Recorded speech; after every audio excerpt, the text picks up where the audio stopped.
seguidores que tiene, entienda que puede conversar con otras vertientes políticas para encontrarle soluciones a la gente en todo el país. Aclaremos eso un poquito, doctor Juan Daniel, si le parece. Pues porque dicho por usted suena diferente. ¿Qué quiere decir que creen que yo llego a mariquear el Centro Democrático? ¿Y qué quiere decir usted con eso de que yo no llego a mariquear el Centro Democrático? Pues que ya pusieron sobre la mesa que yo promuevo la transición de género en niños, que yo promuevo la ideología de género, cuando en realidad en mi actuar político eso no ha sido la verdad. La ideología de género es un término que se usa para confundir en entornos polarizados, porque como tal no existe. Mi actuación en el Consejo hizo realidad el acuerdo Sergio Urrego que previene la discriminación basada en orientación sexual e identidad de género en niños y niñas en el sistema educativo de Bogotá. Eso significa que aquí, más que pensar en estos elementos en los cuales mi diversidad sexual, como lo podemos decir en la calle, siendo marica, yo no llego a mariquear el país, yo lo que llego es a demostrar que esta voz y esta orientación sexual también es capaz de pensar en todos y todas los colombianos y colombianas que habitan el territorio nacional y no necesariamente en defender a agendas propias. Usted me hablaba que hicieron el ejercicio ese de sumas y restas, ¿no? De usted qué pone o qué le quita a la candidatura de Paloma Valencia. El tema de su identidad de género, de su condición, pues no quiero utilizar la palabra marica que usted utiliza. La mía es orientación sexual, no es identidad de género, es orientación sexual. No sé, bueno, ¿identidad de género me dice? No, orientación sexual. Okay. Ese tema de la orientación sexual, en el tema de sumas y restas, ¿qué conclusión tuvieron? Bueno, eso hay que preguntárselo a Paloma. Y finalmente la invitación se dio, entonces creo que es más lo que sumo que lo que resta. ¿Y usted cree que ese tema lo proyecta diferente como político? Que yo tengo la sensación de que sí, de que hace parte de la apertura del mundo es diferente a lo que era. Bueno, sí, genera una diferencia, porque pues esto se trata de reconocer que una orientación sexual o una identidad de género diverso, más que una enfermedad o una perversión, es una diferencia. Uh-huh. Y esa diferencia hoy hace el camino más fácil para mí.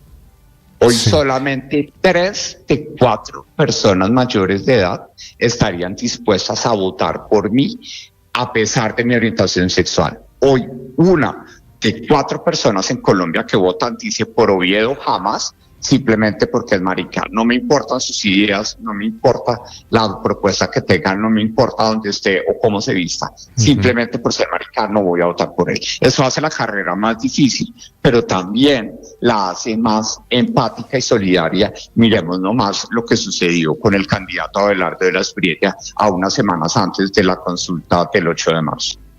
Sí. Doctor Juan Daniel, ¿hablaron en concreto de lo que haría usted como vicepresidente? ¿Qué funciones o qué lo pondría a hacer la presidenta de la República? Bueno, pues lo que está claro en este momento es que la paz, la política social, ¿sí?, el desarrollo territorial productivo, la posibilidad de que los enfoques de seguridad tengan agendas integrales complementarias a las de simplemente las del pie de fuerza, van a ser oportunidades para que la vicepresidencia tenga una voz clara que defienda las deudas sociales que deja este gobierno con las que se hizo elegir y simplemente se dedicó a endulzarle el oído a la gente con promesas y no con soluciones. Entonces ahí hay una oportunidad maravillosa, así como lograr que esta dupla Paloma Oviedo sea una voz con 2 tonalidades distintas, pero con 4 manos que van a trabajar para que las soluciones en el país sucedan más rápidamente y les lleguen a la gente que tanto la necesita. Como vicepresidente, doctor Oviedo, ¿usted se ve en el gabinete, en algún ministerio en particular? Bueno, pues yo creo que en este momento, como aspirante a la vicepresidencia en la dupla Paloma Oviedo, lo que necesitamos es ganar la presidencia de la República. Y en su momento, en función de también todo este tiempo que vamos a conocernos mejor, a tener conversaciones, a definir propuestas programáticas, porque esto es una coalición, Julio. Es importante entenderlo, porque mucha gente asume que yo estoy adhiriendo al Centro Democrático. Mucha gente dice que yo me volví uribista. Mucha gente hoy está haciéndole la vida imposible, por ejemplo, a Sebastián, que piensa distinto a mí, porque simplemente dice que qué asco que tu novio se volvió uribista. ¿Sí? Cuando en realidad eso no es. Aquí lo que estamos es conformando una coalición y demostrándole a la derecha colombiana que puede sentarse con el centro a construir y a proponer un mejor futuro para Colombia alrededor de esa posibilidad de reconocer que somos distintos, que nuestras cicatrices son distintas, pero que Colombia se merece que hagamos el esfuerzo de superarlas para construir un mejor futuro. Doctor Oviedo, Sebastián es su pareja, ¿verdad? Sí, señor. ¿Sebastián no va a votar por usted? Eso hay que preguntárselo a él. No, pero él está firme conmigo. ¿Cómo? Él está firme conmigo, obviamente. Pero es que como usted me acaba de decir que Sebastián piensa diferente a mí. Claro, pues él tiene derecho a pensar diferente a mí. El hecho de que seamos pareja no significa que él piense igual que yo, ¿sí? Y naturalmente es una situación sensible porque él es un líder importante de la comunidad trans del barrio Santa Fe de Bogotá, en donde se vive la discriminación, se viven los prejuicios, y lo que necesitamos es que este país supere esos prejuicios que discriminan, que hacen que yo haya sido sujeto de rechazo simplemente por una cicatriz o una voz en el colegio, que hoy sea sujeto de rechazo porque soy marica, que me volví uribista, cuando en realidad esa no es la realidad. Y el país debe entender que aquí tenemos que superar esos prejuicios y ser capaces de definir una agenda del país sumando entre distintos y reconocer que el centro es el que tiene ese carácter para sumar y no necesariamente para dividir. Doctor Oviedo, le hago una pregunta sobre eso que usted ha repetido varias veces, de que usted no se volvió uribista. Le pregunto, ¿usted no ha sido uribista en toda su aproximación, en todos sus acercamientos a la vida pública? Usted hizo parte del uribista gobierno de Duque. Usted fue llevado por la uribista senadora María José Guerra al gobierno y a la campaña de Duque. Usted trabajó en María del Rosario Guerra, perdón. Usted trabajó en la campaña de reelección de Uribe 2006. ¿Usted no ha sido uribista toda la vida? No, yo no sabía que el uribismo se pega simplemente por trabajar o por contribuir o por tener una relación cercana, casi que familiar, con María del Rosario Guerra. No sabía que eso se contagiaba. No. Es así. Aquí la posición política que tengan las personas se construye y se define autónomamente. Y si yo digo que no soy uribista, es porque no lo soy. Soy una persona que ha trabajado y que ha aprovechado las oportunidades que generosamente el uribismo o el Centro Democrático ha brindado para que yo pueda servirle al país. Porque yo trabajé como director del DANE en el gobierno de Duque, pero yo no le rendía cuentas solo al gobierno. Yo le tenía que rendir cuentas a ti, Néstor, a los medios de comunicación, al país, a la señora que vende fritos en Montería, porque necesitábamos que las cifras le hablaran a Colombia y no simplemente le bailaran al presidente. Y por eso tal vez fui reconocido como un buen director del DANE. Entonces uno no puede pensar que por ayudar a un gobierno, entonces uno se vuelve o se contagia. Eso no es como la viruela, que donde uno entra queda contagiado. No, aquí uno es capaz de construir su ideología política y hoy me considero un representante del centro político que tanto necesita. Doctor Oviedo, una pregunta final sobre eso mismo. Usted dice que hoy se considera representante del centro político. ¿Qué diferencias tiene usted con Claudia López y Sergio Fajardo que podrían llevar los electores de centro a la campaña, a la candidatura de Paloma Valencia? Lo he escuchado diciendo que moderación no es desconexión. Claro, yo creo que la principal diferencia se ve aquí. Es decir, si yo hubiera querido ser el representante tradicional del centro que ha conocido Colombia antes de Oviedo, yo hubiera dicho, ay, yo ya tuve 1.255.000 votos. Hubiera salido a decir, soy el líder político del centro. Pero como esto está tan radicalizado, yo mejor me abro y espero a la alcaldía de Bogotá, como lo hacen muchos, como lo han hecho muchos. ¿Sí? Aquí, si yo pensara con esa oportunidad, pues jamás hubiera hecho el esfuerzo de entrar a este tipo de conversaciones, porque sé que tienen un costo reputacional, porque hoy la gente piensa que me volví un marica uribista. Hay que ponerlo sobre la mesa y me voy a encargar de demostrar lo contrario. Entonces, la diferencia más importante es que nosotros sí queremos ser el centro que sí se moja. Y hoy el país en esa polarización necesita que haya una propuesta política que se modere y que sea sensata. Y existe la oportunidad a través de un mecanismo democrático que fue la gran consulta por Colombia, de encontrar que, aunque yo la quería ganar, quedé de segundas y por consiguiente podemos armar una coalición en la cual el centro democrático, con sus cicatrices, hable con un centro político que puede estar representado por mí, que necesita también hacer valer sus principios para que la gente entienda que la política y los propósitos comunes no se trata de negar sus principios, es de reafirmarlos, pero construir en la diferencia. Juan Daniel Oviedo es la fórmula en el tiquete con Paloma Valencia, que ha sido la novela política de toda esta semana que termina en esta decisión. Inscriben su candidatura hoy viernes ante la registraduría. Doctor Oviedo, le deseo mucha suerte. Gracias por acompañarnos esta mañana. Gracias por confesiones y sinceridad en este momento.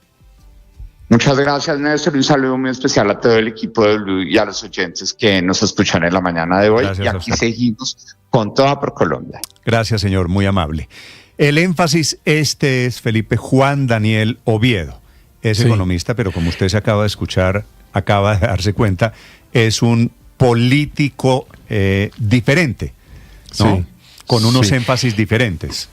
Debo confesarle, Néstor, que me sorprende mucho que el doctor Oviedo haya llevado el tema al hecho de ser homosexual. Insistió mucho en que no voy a mariquear al país, que no sé qué, que es que yo soy marica, que es que yo soy marica. Yo creo que el debate del país no es si Juan Daniel Oviedo es o no marica, y lo digo con respeto por él, porque además yo también soy de la comunidad homosexual, pero me parece que no es un enfoque que contribuya en nada ni a la unidad, ni absolutamente a nada. Él mismo lo dijo, que hay una cantidad. Lo digo con respeto, pero no entendí muy bien por qué esa vaina. Es que como yo soy marica, es que yo no voy a mariquear el país, es que me atacan por ser marica. Sí, yo también. Pues porque es evidente que hay una discriminación, Felipe, en algunos sectores de la sociedad y pero seguramente... Héctor, pero yo entiendo la sorpresa de Héctor. Pero el tema del país de fondo es si Juan Daniel Oviedo es marica, Felipe, o los temas del país son orden público, economía, uno de los temas del finanzas, salud. Felipe, ¿qué tal? Yo estoy de acuerdo con usted, a mí me causó un poquito de sorpresa porque el énfasis lo pone él. Iba a decir lo siguiente, Héctor. Señor. No entendí la estrategia comunicacional del doctor Oviedo en ese tema. ¿Qué tal que en la presentación de Blue, digamos, los acompañamos unos periodistas, fulanito de tal, y Felipe Zuleta, que es marica? Y Felipe Zuleta también es marica y periodista. Entonces, no, a ver, perdón, ¿qué tiene que ver lo uno con lo otro? Entonces, tal vez es un mensaje, yo entiendo al doctor Oviedo, Felipe, de que ha tenido tanta discriminación que eso se le volvió, yo no sé si un activo o un pasivo en la contabilidad electoral. Pero Néstor, quienes somos homosexuales, todos hemos tenido en algún momento discriminación. Yo lo he contado aquí, pero yo no soy ni el candidato ni nada, que a mí lo primero que me dicen siempre cuando me insultan es viejo marica. ¿No? Pero me sorprende que esté como tan obsesionado con el tema de que como yo soy marica. No. Perdón, todo el país sabe que él es homosexual. Pero ¿sabe por qué, Felipe? Porque aquí en la caricatura política el petrismo le está dando durísimo a Juan Daniel Oviedo. Es que no puede ser una contradicción porque al petrismo le parece una contradicción que haya un marica de derecha. o lo Néstor, ven es que así. mire, aquí Digo, esta es una explicación, y como Juan Daniel Oviedo es activo Pero en redes Néstor, sociales... es que una cosa es ser marica y otra cosa... No me convenza...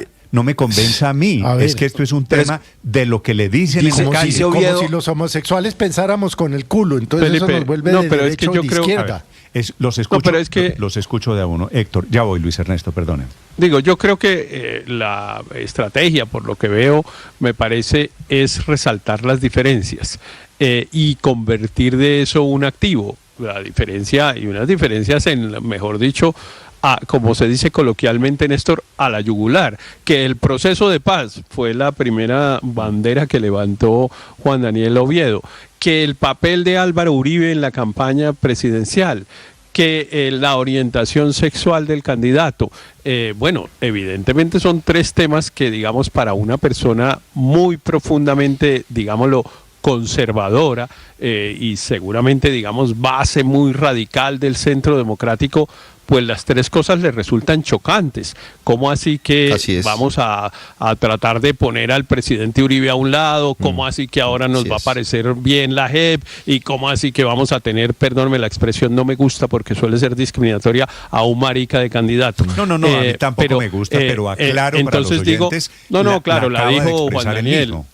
La dijo Juan Daniel, pero digo, mire usted, claro que esos son unos tres temas complejos que pareciera que la estrategia, yo no sé si está convenida con la doctora Paloma Valencia o no, pero pues la estrategia parece ser mostrar las diferencias para significar que efectivamente hay una coalición política, que efectivamente las personas que, por ejemplo, no tenemos, pues digamos, de alguna manera coincidimos con los tres temas que está planteando Juan Daniel Oviedo, pues que podemos llegar tranquilos. Me parece que eso es lo que él está tratando de hacer. Ahora, si se logra o no, yo no lo sé, pero eso me parece y estoy tratando de interpretar lo que él está tratando de hacer. Pero ponerlo como la carta de presentación, de ahí a que sea la carta de presentación, me parece que puede haber una diferencia. Pero Néstor, mire, pero bueno, yo creo lo que escucharon, Néstor, Luis Ernesto. Es entendible. Le propongo a los oyentes que me den su opinión sobre la entrevista, los términos y la consideración, el énfasis que acaba de poner Juan Daniel Oviedo en su orientación sexual. Néstor, recuerde usted que Juan Daniel Oviedo y Paloma Valencia van a disputar también los votos de la derecha. Entonces, aquí el mensaje, por un lado, es a las bases uribistas, porque las bases uribistas son las que al final, digamos que son un capital inicial, un case inicial de Paloma Valencia, y lo que van a buscar es los votos del centro. Lo que buscan no es que se vayan esas bases para donde Abelardo de la Espriella. Abelardo de la Espriella tiene un discurso que es mucho más de derecha, y ese es el terreno que están disputándose las votantes. El discurso, es que mire, no es extraño, Néstor, que en el partido del Rayo homosexualizador, que es el Centro Democrático, donde una fracción muy retardataria de ese partido consideraba que en el acuerdo de paz se iban a impartir doctrina de género, difundieron noticias falsas. Entonces no es extraño que el doctor Oviedo pues considere que eso es un tema en el partido, pero tiene una enorme fortuna, tanto Oviedo como Paloma. Yo veo muchos comentarios que me están haciendo gente de la izquierda, porque la fórmula de Paloma, hágame el favor que no es poco, una mujer y un señor homosexual. Pues claro, y un es que se apropiaron de símbolos que creía. Una prueba más grande de inclusión política que la fórmula esta. Claro. La batalla cultural ya se resolvió. Si el uribismo adopta esos dos símbolos que la izquierda creía que eran propios de una mujer y un homosexual como tiquete a la presidencia, pues tienen no solo, digamos, identidad y son consistentes con eso, sino que tienen la fortuna enorme que a su derecha tienen a Abelardo de la Espriella, que sí es de extrema derecha. Entonces ellos terminaron en la centroderecha por cuenta de esta redistribución del mapa política, y en la centroderecha sí tienen posibilidades de ganar la presidencia. Pero déjeme volver, Néstor, al tema del marica uribista, como él mismo se autodenominó.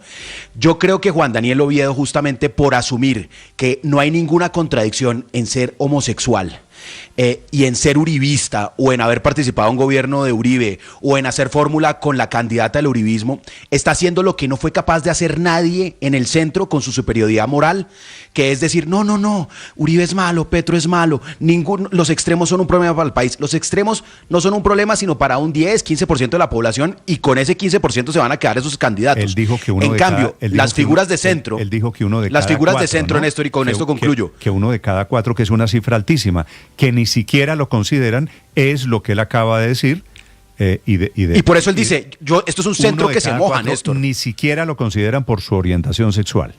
Es que él dice, este es un centro que se moja, que toma posturas, que lo hubiera podido hacer perfectamente Sergio Fajardo, porque el que se estaba volviendo fajardista era Uribe. No Fajardo se estaba volviendo uribista, sino Uribe quería apropiarse de Fajardo o apoyarlo. Entonces, lo que está haciendo Oviedo es lo que tiene que hacer cualquier figura hoy en el centro político, y es tomar partido en un país polarizado por dos caudillos.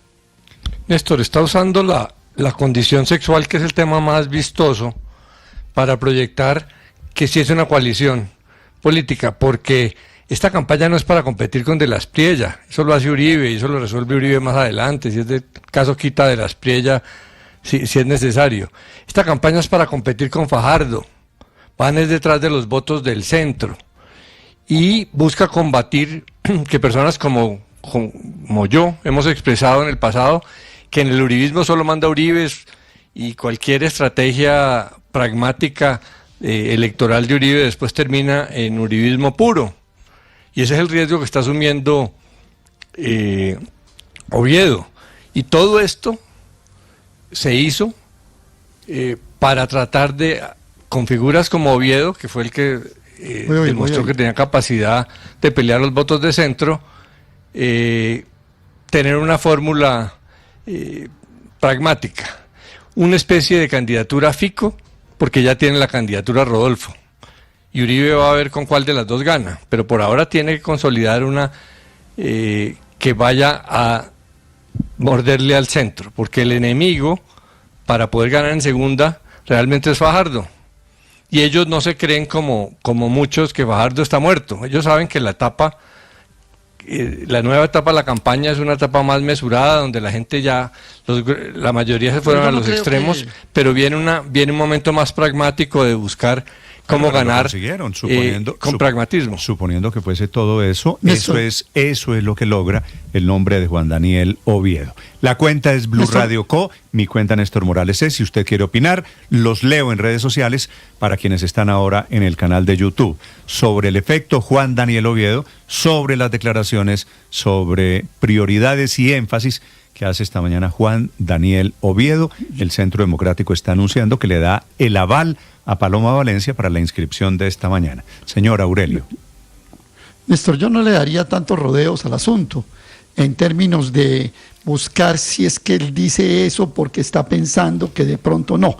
Yo creo que hay un hecho cierto, y es que hay un grupo de extrema derecha, del sector del Centro Democrático, etcétera, etcétera, en cabeza de Berardo de la Espriella, que sabe una cosa, es que la candidatura de Paloma Valencia y de Juan Daniel Oviedo va en primera vuelta a tratar de derrotar a De la Espriella para llegar a segunda con Cepeda. Y entonces lo que le están diciendo es a la gente de derecha, sacándole las banderas de prevención para no irse para allá. Yo creo que el principal afectado con la candidatura de Paloma Valencia y Juan Daniel Oviedo es De la Espriella. Es el que, digamos, se puso en modo de advertencia de que puede realmente ser desbancado por ellos. Y los ataques vienen desde allá. A mí me parece que no hace bien Juan Daniel Oviedo en pararle bolas a ese ataque. Yo creo que el país quiere oír qué soluciones tienen realmente para la pobreza, para la desigualdad, para la subordinación del país a los grandes poderes internacionales. No es importante que ser marica o no ser marica, que para 1.300.000 colombianos fue totalmente irrelevante. Felipe, sí. Pero ahí están en juego los votos de la base del Centro Democrático y de la derecha. Tanto así que si ustedes miran el discurso de Paloma Valencia ayer en San Victorino, hizo mucho énfasis en ese punto. Mire lo que dijo: seguiré defendiendo la familia, que es un núcleo central en mi discurso, porque las familias fuertes son una Colombia fuerte.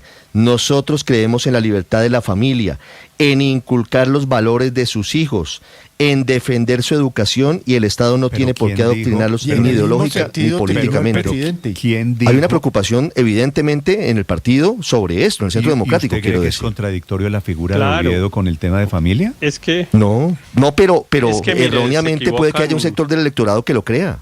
Es que ese es el punto. Ese es el punto. Desafortunadamente se equivocan los que creen que la gente elige el voto por las propuestas para resolver los problemas.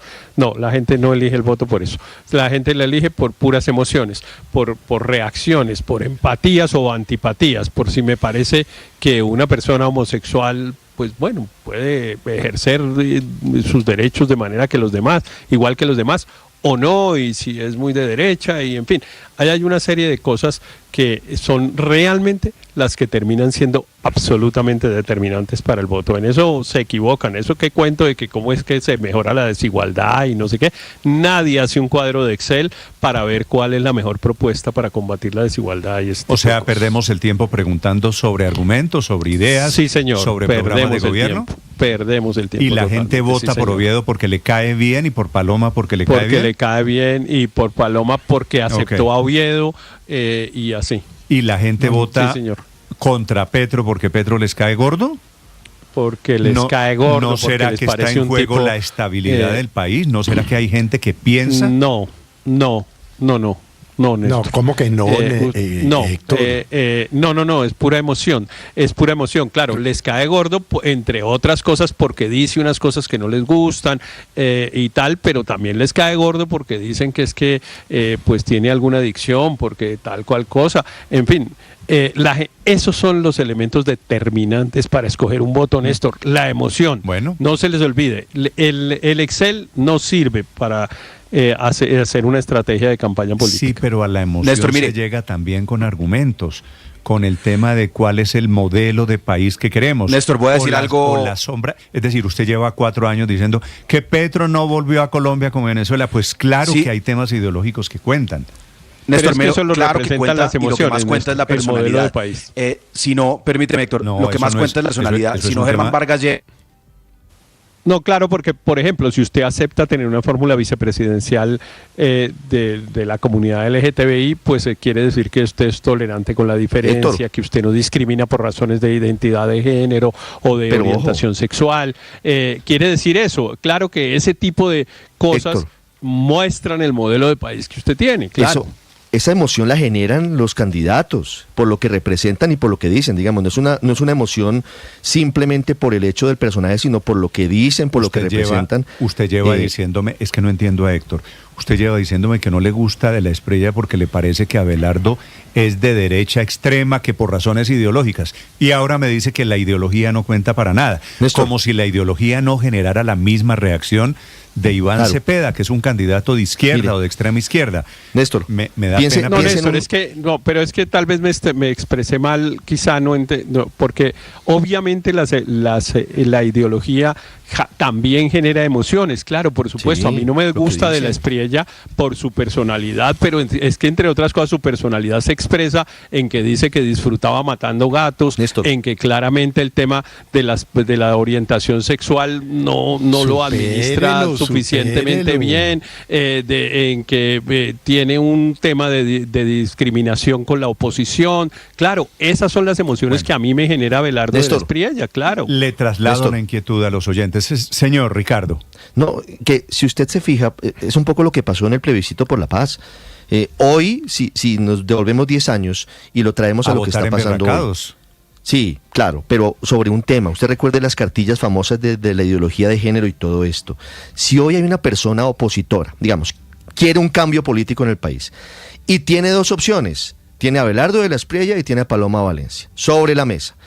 Sus convicciones personales, sus emociones juegan al final de decidir por quién va a votar. Eso es lo que hoy se está jugando también. Es a qué oposición le van a votar esos electores, y por eso es clave lo que se diga en este momento, porque quienes están un poco más a la derecha, quienes están en el concepto anti-woke y demás, seguramente creen que Abelardo de la Espriella es su candidato. Quienes están un poco más abiertos seguramente van a votar por Paloma Valencia. Esa es la discusión. Felipe, las dos cosas, ideología y emociones, van de la mano, ¿no? Sí, claro. Nos suele caer bien quien piensa como nosotros, tal vez digo.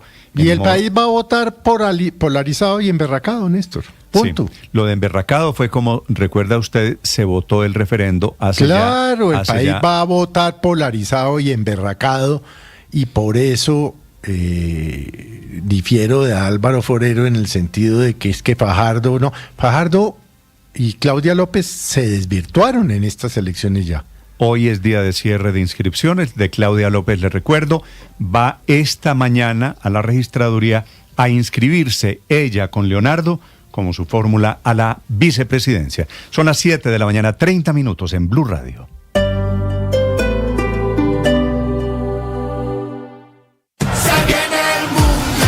Faltan 90 días para la Copa del Mundo.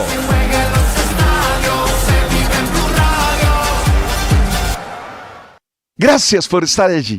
De verdad que a mí me alegra encontrarte. Además me encanta tu buena onda, tu buena vibra, tus buenos comentarios. Oye, tus comentarios demuestran que eres un buen ser humano. Veo que no insultas, veo que no maltratas. Al contrario, siempre estás construyendo. Eso es de buenos seres humanos. Nosotros celebramos que tú estés con nosotros aquí, porque en Blue la radio se ve. Tú sabes.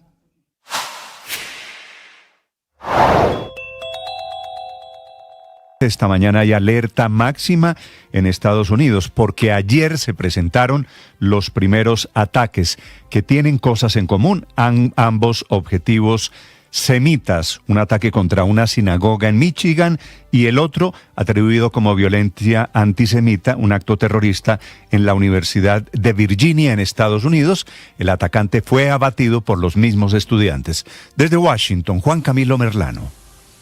Néstor, buenos días. Y estos fueron dos hechos que, a juzgar por la información preliminar, son consecuencia de la guerra con Irán, o al menos eso parece, cometidos por extremistas islámicos, en un caso incluso por un simpatizante del Estado Islámico. El más impactante ocurrió en West Bloomfield, esto es en Michigan, en una sinagoga llamada Templo Israel, a donde un individuo a las 12:30 hora local estrelló su vehículo contra la estructura del templo, que por cierto también es un colegio, y tuvieron que evacuar a 140 niños que se encontraban en el interior del edificio. Afortunadamente ninguno de ellos resultó herido, pero al estrellar su vehículo el sujeto hirió a un guardia de seguridad. Inmediatamente lo recibieron otros guardias con disparos. El sujeto, que iba fuertemente armado, llevaba un rifle semiautomático, respondió con tiros, llevaba también explosivos y fuegos artificiales en su vehículo, por lo que se presume que iba preparado para un atentado letal. Pero fue la acción de los guardias de seguridad la que logró neutralizar al sujeto, quien murió en el intercambio. El ataque está siendo investigado como un hecho de violencia dirigido contra la comunidad judía.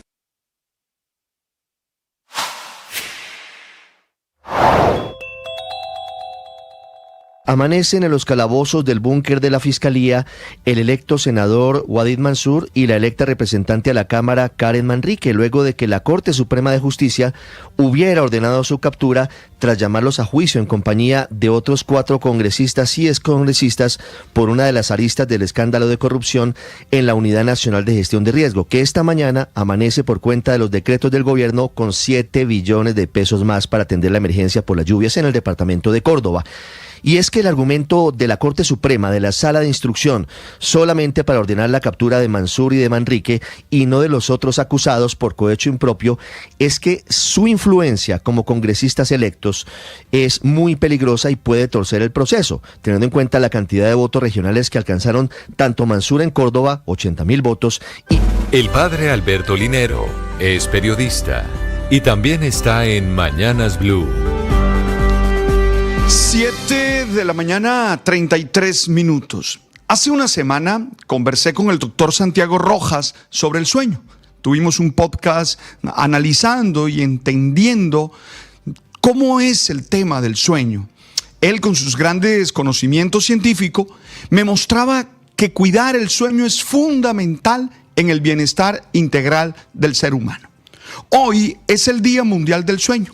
Y creo que es una buena ocasión para que nos preguntemos, ¿estamos descansando de verdad?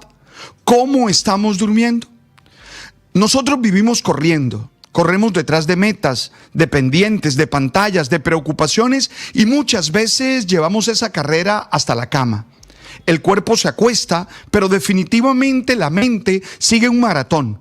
Por eso no basta con dormir. Necesitamos aprender a descansar para poder restaurarnos. La higiene del sueño no es solo apagar la luz o dejar el celular a un lado, es sobre todo aprender a cerrar el día, agradecer lo vivido, soltar lo que no salió como queríamos y permitirnos ese acto de confianza que significa dormir, sabiendo que todo va a seguir adelante. En el fondo, dormir es un gesto de fe. Confiamos en que la vida seguirá su curso mientras nosotros descansamos y que todo además estará bien. Pero hoy también quiero hablar de otra higiene, la higiene de los sueños. Y ya no me refiero solo a los sueños que tenemos cuando dormimos, sino a los sueños que tenemos cuando estamos despiertos. Es decir, a los propósitos, a los planes. Así como necesitamos cuidar el descanso del cuerpo, también necesitamos cuidar el descanso del alma. Hay sueños que nos desgastan porque nacen de la comparación, de la presión social, del debería ser, del miedo. Y hay otros que nos dan vida porque nacen de lo que realmente somos. Por eso, la higiene de los sueños consiste en preguntarnos con honestidad qué queremos ser. Estás escuchando Blue Radio. Se viene el Mundial. Faltan 90 días para la Copa del Mundo. Se juega en los estadios, se vive en Blue Radio. La Copa del Mundo se vive en Blue Radio este 26 de marzo. No te puedes perder en nuestro canal de YouTube. Colombia frente a Croacia. Todos cordialmente invitados. Se viene el Mundial. Bienvenidos, un gusto saludarlos. Buenos días, oyentes. Con ganas iniciamos nuestro día. Mañanas Blue con Néstor Morales es de nuevo el programa más escuchado en Colombia. Es una buena noticia. ¡Qué delicia! Más personas despertando con Blue. Seguimos acompañándolos en Mañanas Blue. Más razones para darles las gracias por hacernos la número 1. Blue, más que... 7 de la mañana, 37 minutos, momento para hablar de deportes, momento para hablar de Colombia en la Copa Libertadores. Ha sido una fase 3 muy exitosa para los equipos colombianos. El último en asegurar su tiquete fue el Independiente Medellín. Su juego de vuelta en casa en el Atanasio Girardot le permitió a través de la victoria 2-1 ante Juventud de las Piedras, un equipo pequeño de Uruguay, certificar su regreso a la fiesta grande del continente. Hayen Palacios logró marcar el 1-0 en las alturas, un lindo cabezazo con una fenomenal asistencia de Fidrisewski, el polaco, Pacho el polaco, que fue la gran figura para el Independiente Medellín, y eso que al poderoso le costó cerrar, como le ha costado realmente en los últimos tiempos, asegurar con claridad la victoria, porque Barrandegui conseguiría parcialmente el 1-1 para los uruguayos. En el complemento, Francisco Fidrisewski, el polaco, fue el encargado también en juego aéreo de concretar en los minutos finales el 2-1. Un gol que vale la victoria 3-2 en el global frente al conjunto uruguayo, que certifica el tiquete a la fase de grupos de la Libertadores de Independiente Medellín y que además también le respalda un bono de $3 millones que da la Conmebol, la organización de este certamen. Así que el 19 de marzo espera por el sorteo, es decir, dentro de 6 días, cuando en Paraguay Medellín conocerá a sus rivales. Bueno, no solo Medellín. Les decía que ha sido una exitosa fase 3 porque también el Deportes Tolima en esta ronda había asegurado su tiquete. Es decir, Medellín y Tolima se meten en la fiesta continental, donde ya tenían asiento asegurados los campeones de Colombia del año anterior, Junior e Independiente Santa Fe. En síntesis, 4 de 4, 4 equipos colombianos con el derecho ya adquirido para disputar el torneo más importante de nuestro continente. Hablamos de Mundial y el tema político sigue siendo el que marca la agenda de la Copa del Mundo a 90 días de la competencia. Recordarán ustedes que en las últimas horas el presidente Trump en su Red Truth había hablado del tema Irán, indicando que la selección nacional de ese país es bienvenida a la Copa del Mundo, pero que realmente no cree que su presencia sea apropiada por su propia vida y su seguridad. Pues bien, en las últimas horas, los jugadores de la selección iraní le han respondido a Trump, diciendo que nadie puede excluir a la selección nacional de Irán de la Copa del Mundo.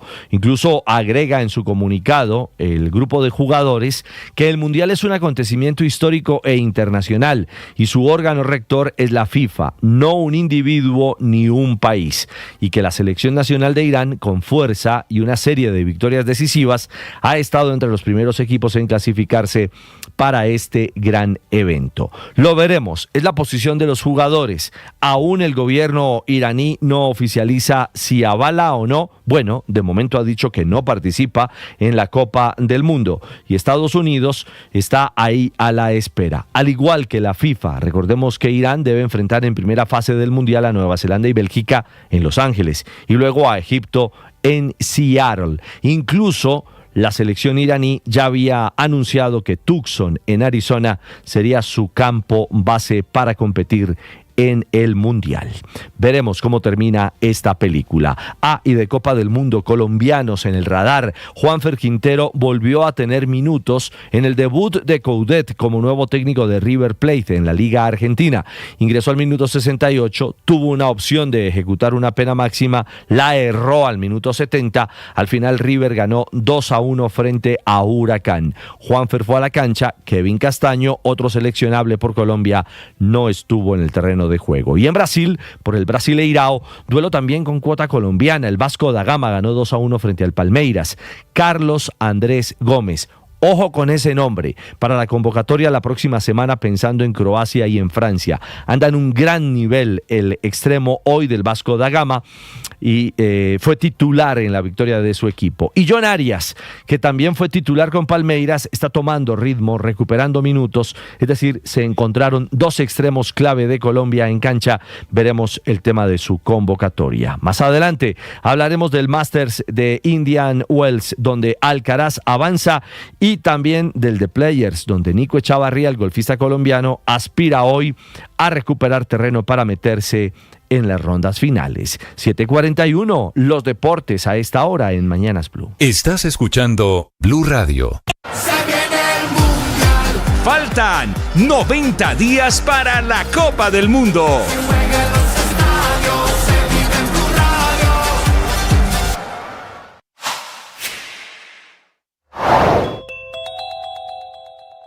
Hay 12.000 trámites represados en el INVIMA. Otra razón para entender la escasez o demora en el acceso a medicamentos en el país. Una demora en los trámites del INVIMA que volvió a encender las alarmas en el sector farmacéutico. La Asociación de Laboratorios Farmacéuticos AFIDRO, también FIFARMA y la Cámara de Comercio Colombo-Americana tienen en su registro un retraso de 12.470 solicitudes en el INVIMA, lo que aumenta los tiempos para aprobar un medicamento. Tan grave es la situación que esta congestión llega hoy incluso a demorar un medicamento hasta 5 años, producto de la tramitología antes de aprobarse su llegada al país. Eso no es menor. Según estas asociaciones, el tiempo promedio para aprobar un registro pasó de 22 meses en el año 2024 a 29 meses el año pasado, uno de los promedios más altos en América Latina. En 2025, el 45% de las solicitudes para nuevos medicamentos contra el cáncer, para poner solo un ejemplo, fueron negados, mientras que tratamientos para enfermedades huérfanas, esa cifra llegó al 50%. Y claro que hay que revisar muy bien qué medicamentos se aprueban para que se vendan, se comercialicen y se le den a los pacientes en Colombia, pero la tramitología no puede ser otra razón para evitar que los pacientes accedan a medicamentos que en otros países ya están funcionando. Hay que modernizar al INVIMA. El 83% de los medicamentos que se rechazaron entre 2017 y 2024 ya tenían aprobación de autoridades sanitarias internacionales.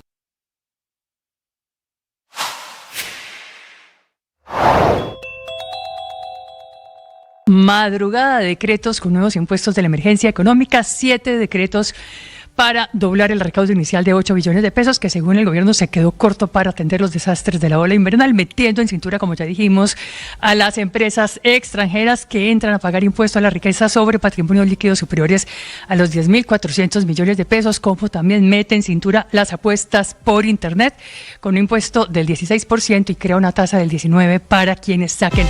Atención, está diciendo, informándole al mundo, el secretario de Defensa, le dicen ya secretario de Guerra en los Estados Unidos, que el nuevo líder supremo de Irán está no solamente herido, sino desfigurado.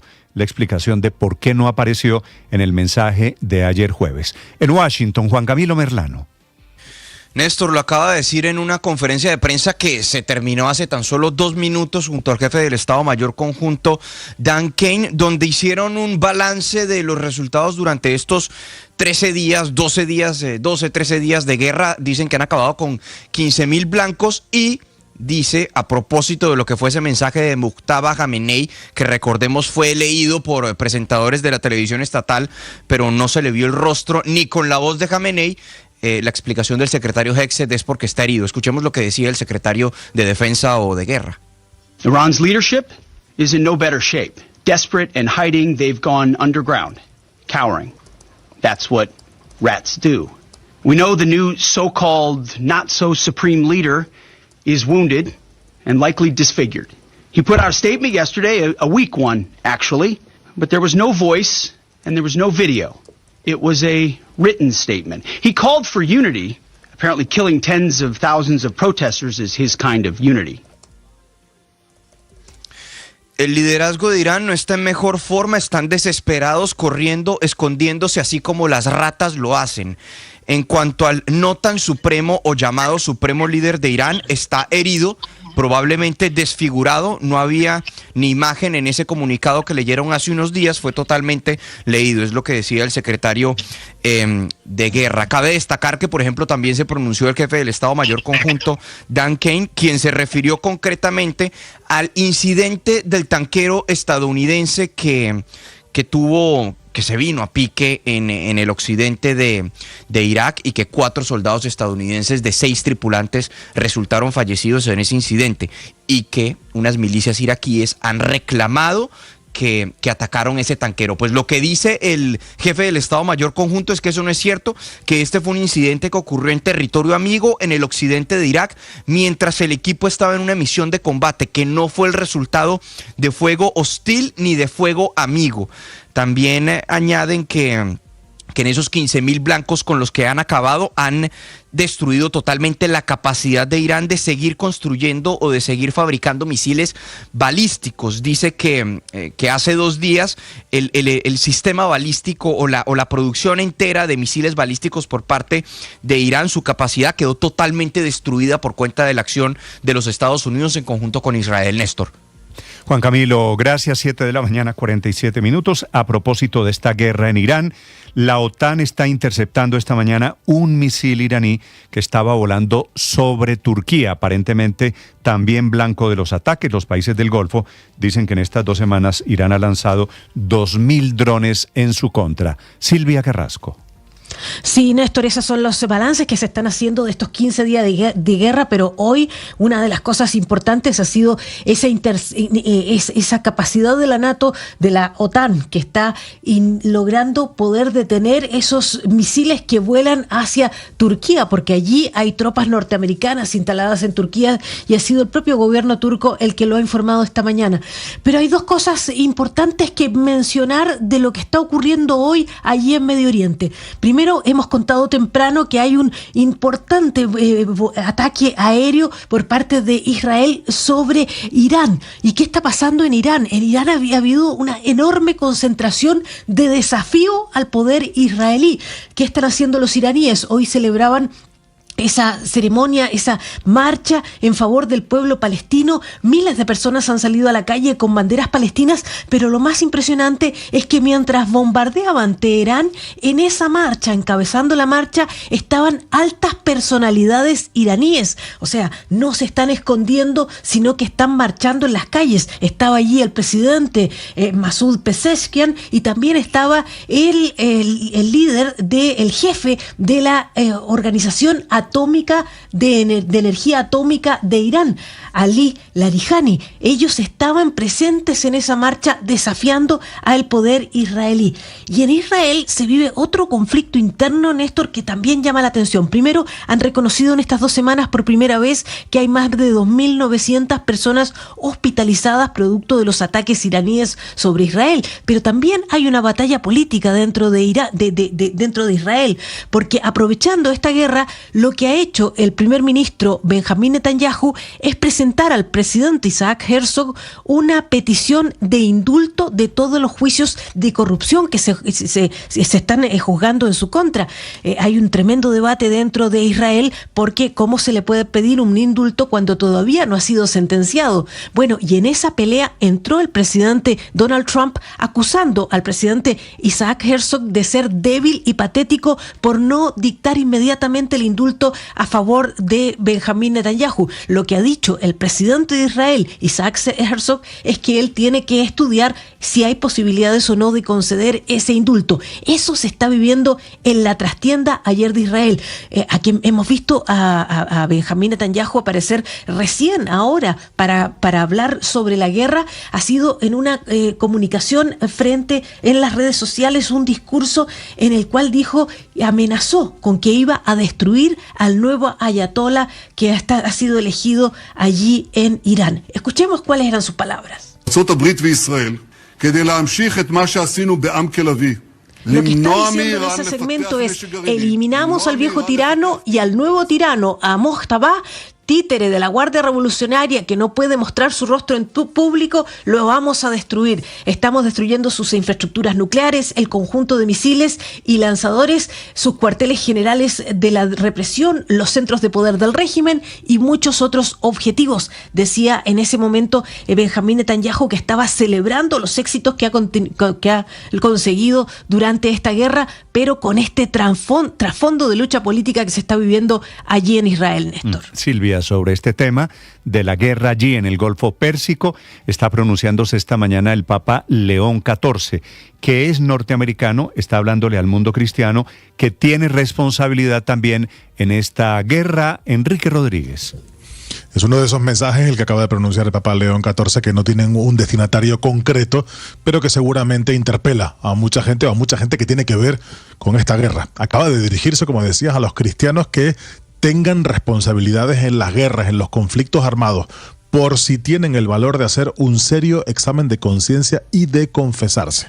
Lo ha realizado estas declaraciones al recibir en audiencia a los participantes en un curso organizado por la Penitenciaría Apostólica en el Vaticano, añadiendo que reconocer nuestros pecados genera la unidad interior de la persona y la unidad con la Iglesia, y por tanto favorece también la paz y la unidad de la familia humana. Y es entonces cuando ha dicho que cabría preguntarse si tienen los cristianos que tienen graves responsabilidades en los conflictos armados la humildad y el valor de hacer un serio examen de conciencia y confesarse. Porque ha recordado, y esto ya lo sabíamos, que todo cristiano está obligado a confesarse sacramentalmente al menos una vez al año. Y añade que la confesión de la Iglesia da nueva energía a la sociedad. Insisto que este no es un mensaje que vaya dirigido directamente contra ninguno de los dirigentes estadounidenses, pero evidentemente tiene un eco, siendo, como es el Santo Padre, un hombre de nacionalidad estadounidense, nacido, como bien sabemos, en Chicago y criado y pasado buena parte de su vida en esa ciudad del medio oeste de los Estados Unidos, Néstor. Estás escuchando Blue Radio. Faltan 90 días para la Copa del Mundo.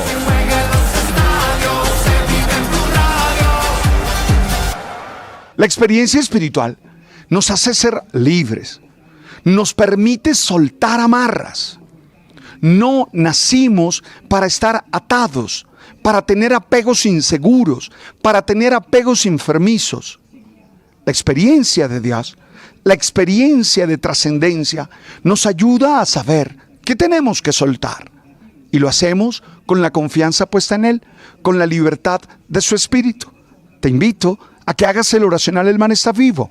Hoy el tema es ese: basta de amarrarse. Tú sabes.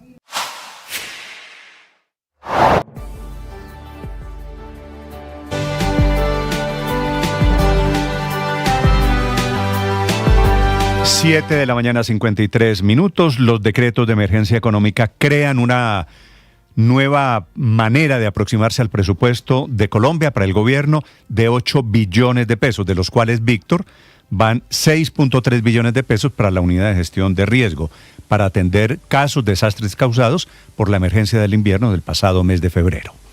Sí, señor.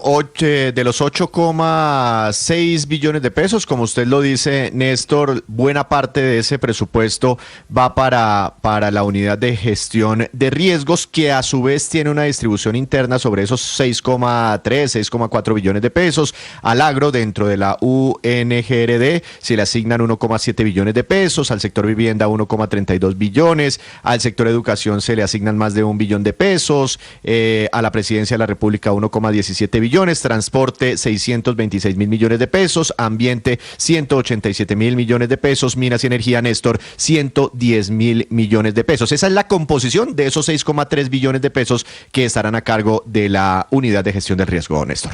Dice el decreto 6.34 billones de pesos que serán administrados por la unidad de gestión de riesgo, que es una plata gigante, por supuesto. Estamos hablando de 2.000 millones de dólares mal contados. Víctor me está diciendo algo, discúlpeme. Que no recuerdo si antes la unidad de riesgo había tenido tanto presupuesto. Un presupuesto de más de 6 billones de pesos para atender una emergencia. Doctor Carlos Carrillo es director de la unidad de gestión de riesgo de la que estamos hablando. Doctor Carrillo, buenos días. Néstor, muy buenos días. Un saludo para usted, para toda su mesa, María Camila, para todos. Según estos decretos, hasta para Luis Ernesto. Le va a llegar 1 tonelada de plata, doctor Carrillo.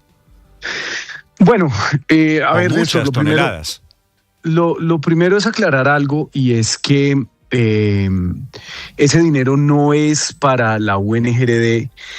¿Por qué?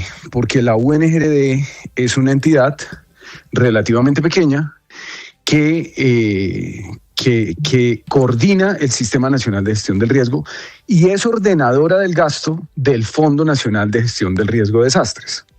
Entonces, ¿por qué esta plata en este momento se está destinando al Fondo Nacional de Gestión del Riesgo de Desastres? Porque pues es la única manera en que se puede habilitar a los sectores que la van a ejecutar para que tengan capacidades de contratación en el marco de la emergencia.